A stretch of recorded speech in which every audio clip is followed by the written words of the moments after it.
বাংলাদেশের সীমান্তে ঢুকে জলজ্যান্ত একটি ছাগল নিয়ে পালিয়েছে ভারতীয় সীমান্তরক্ষী বাহিনী বিএসএফ।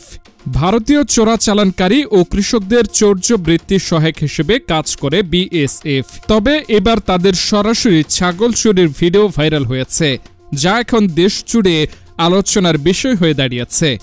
সামাজিক যোগাযোগ মাধ্যমে ছড়িয়ে পড়া এক ভিডিওতে দেখা গেছে হেলমেট পরিহিত ভারতীয় সীমান্তরক্ষী বাহিনী বিএসএফ এর 2 জওয়ান বাংলাদেশ সীমান্ত পেরিয়ে লাঠি হাতে একটি কালো ছাগলকে ধরার চেষ্টা করছে।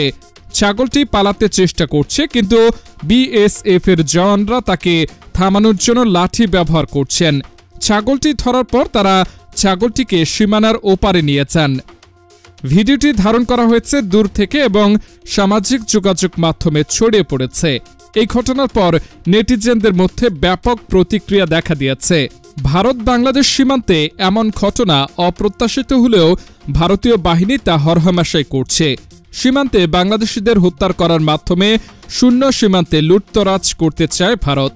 এদিকে সীমান্তে সাধারণভাবে পশুপালন এবং সীমানা পারাপারের বিষয়ে নিয়মকানুন কঠোর। এমনকি সাধারণ ছাগলও দেশের সীমান্ত অতিক্রম করলে তা নিয়ে আইনগত ব্যবস্থা নেওয়া হয়। অনেকে এই ভিডিও দেখে প্রশ্ন তুলেছেন, বিএসএফ এর এমন আচরণ কতটুকু গ্রহণযোগ্য এবং আন্তর্জাতিক প্রোটোকলের সঙ্গে কতটা সামঞ্জস্যপূর্ণ। এই ভাইরাল ভিডিও সামাজিক যোগাযোগ মাধ্যমে ছড়িয়ে পড়ার সঙ্গে সঙ্গে সীমান্তবর্তী এলাকা এবং নেটিজেনদের মধ্যে ব্যাপক আলোচনা শুরু হয়েছে। যদিও ভিডিওটি বিভ্রান্তিকর হলেও এটি ভারত বাংলাদেশ সীমান্তের নিয়ন্ত্রণ ও আইন প্রয়োগ নিয়ে নতুন করে মনোযোগ সৃষ্টি করেছে।